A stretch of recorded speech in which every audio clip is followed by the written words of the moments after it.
All right, so we're gonna do that high bald fade for David. I'm gonna start with my Style Crafter Instincts, and I'm gonna go ahead and pop that 2 guard on there and just kind of debulk and take some of the length off, really focusing on the perimeter up here where the sides meets the top.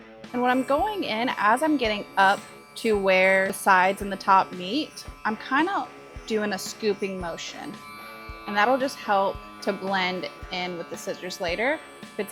If it's a flat 2 right here, and then I scoop it through here, there's gonna be maybe 1/8 of an inch of a section, 1/4 inch of a section where it's just a tiny bit longer than that too. And that's really gonna help me blend. And we're just gonna do this all the way around the head, debulking some of the sides, not really focusing on bottom too much because we're gonna go in with another guard. Just getting a good portion of the hair off. All right, perfect, we've got that set. I'm just gonna go ahead and pop this guard off, and I'm gonna switch from a comb to a fade brush. And now we're gonna go in and set our line for the fade. David mentioned he wanted to do a high fade. So a high fade for me is in between this point here and here. So I'm gonna set my line right about in the middle of it, and then it'll be just a tiny bit below there. And then I'm just gonna go in with no guard and debulk all that hair.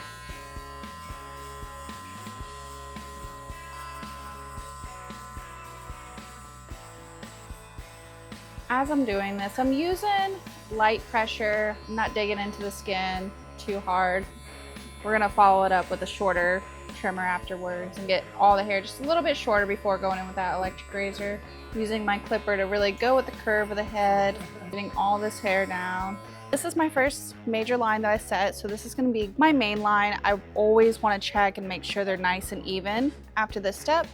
And if you get a good set line for your first one, and just kind of follow it for the rest of the haircut.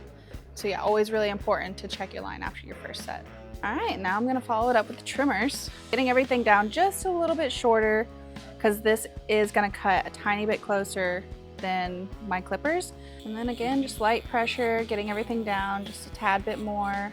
My trimmers can get behind the ears a little bit better than my clippers, so I'll really focus to all these like little hairs that I missed, pulling the ear down, coming up behind the ear. You can see like I kind of stopped my clipper about right here, and I'm just, again, it's about a 1/2 inch or like a pinky's width right under the line I created, and I'm doing that scooping motion as I go into here again, just so that it helps already blend that line.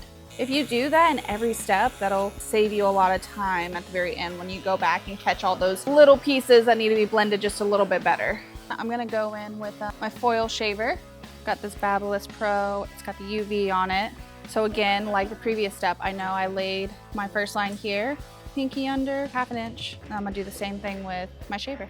As I'm setting this line, I like to just go at it in more of a downward position, making sure both of the blades are touching the skin. And you can already see a difference that makes here from the skin that was just cut with the trimmer. And I follow it up, hitting it from the other side. Sometimes I just go at it with one. If the hair is real thick, I'll kind of completely flip it upside down and do it with both of them. And I'm gonna tap it just a little bit to help blend. You can see the difference through here where there's no hair left. I can't feel it, super soft. Just going at it in a downward position, it leaves a little bit. It gets a good bit, but if you feel it, you can still feel a little bit. And then over here where it's just a 0. So we're gonna do that all the way around the head. When I use the foil shaver in more of a downward position, it creates less tension when I go upwards with it. I'm not pulling on the client as much. Notice I'm kind of going at it with a sideways motion too. After I go downwards with it, if I start to go up and I'm just still feeling a bunch of tension, I'll hit it from the side too.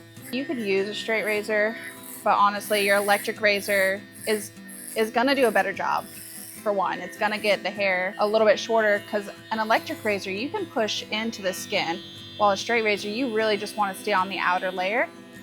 It's a huge time saver. It would take me 2-3 times as long to do a bald fade with a straight razor.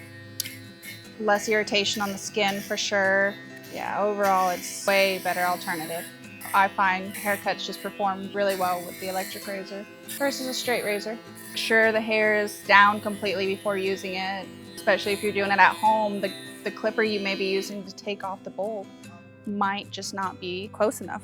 All right, so we've got a bald head. We've got the rest of the hair down to a 2. I'm gonna switch to a 1. What I have left for the haircut is I have to mesh this 2 into this 0. So I'm gonna need my 1, I'm gonna need my half, my 1, and my 1.5. So I'm gonna start right in the middle of that and just do a 1. And I'm gonna bring that in the middle of what is left. Again, going in with kind of that flat motion and scooping it up as we go. I know my line is set, I know it's good, so I'm just gonna follow this. It's about a 3/4 of an inch gap all the way around, 1/2 inch gap. And then I'm gonna flip to my half guard. It's gonna be my clipper with no guard and just open. And then I'm gonna go right in between these 2 lines. So I'm cutting out this line that's right here. Going at it with the corner. Now the corner can be a really confusing concept. You'll hear people say, use your corners, use your corners. And it's like, what does that mean? But essentially, like if you think of a fade, if we think about it in maybe like a big scheme, like think of like a pyramid. You know, it slowly, as it gradually goes up, it gets skinnier towards the top. And that's kind of like a fade too, but we're in such a minuscule, you know, little area, but it's going from bald and it's slightly just coming up. So with a clipper, if I'm using it and I tilt it kind of at that same angle, like we'll say the shape of a pyramid, it's gonna go slightly smaller and get slightly longer as it goes up. I don't know if that makes sense, but that's kind of how I like to think about it.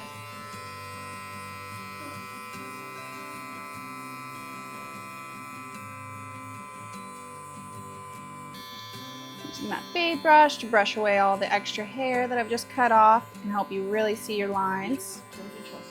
Been David's hair for years now. It's been a great client. Right, that's looking good. I'm gonna pop. So I've got my clipper. We've got it all the way open, which I call a half. We've got it all the way closed, which is called 0.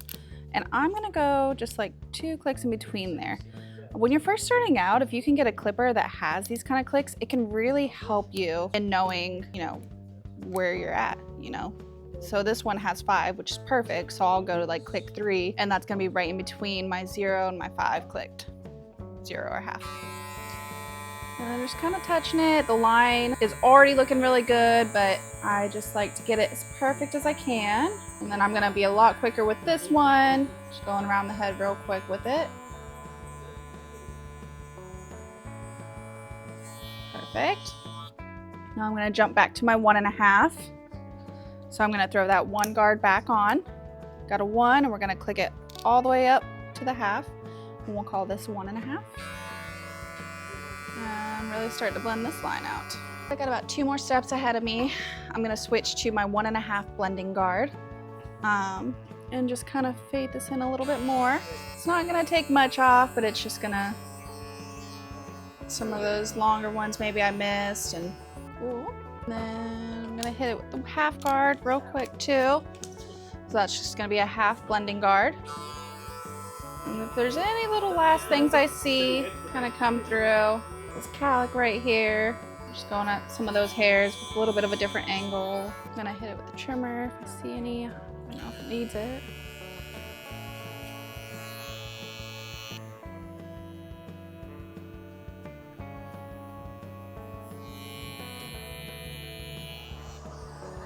All right, sides are good. We're gonna move on to the top. It's been about a month since he's come in, so on average, most people grow about a half an inch. And he wants to get to the length he had about a month ago. I'm gonna go right back down to a half an inch. All right, so I just threw some water in his hair.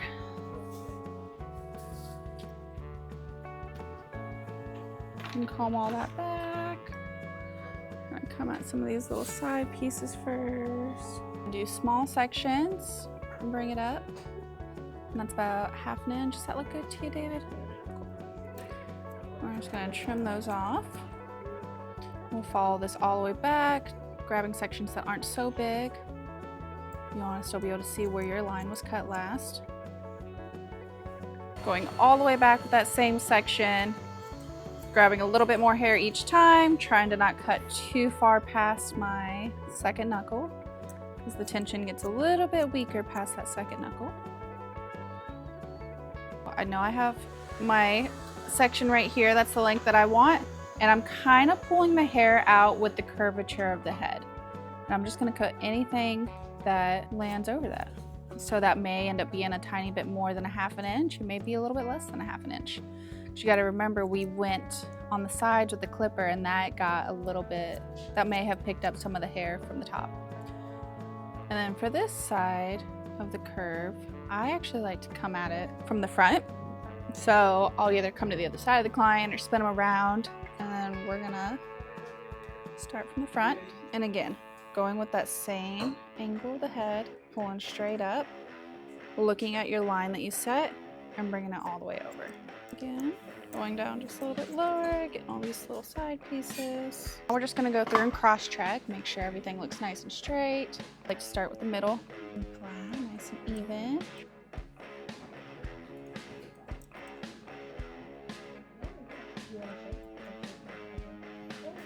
And cross-checking, you know, it's a small step, shouldn't take you long, but it's a really valuable step. I hand them a mirror. I let them take their time. Usually I'll ask them, like, if they want to make any changes, just let me know. Awesome. And then, is a straight razor shave on the back of the neck okay?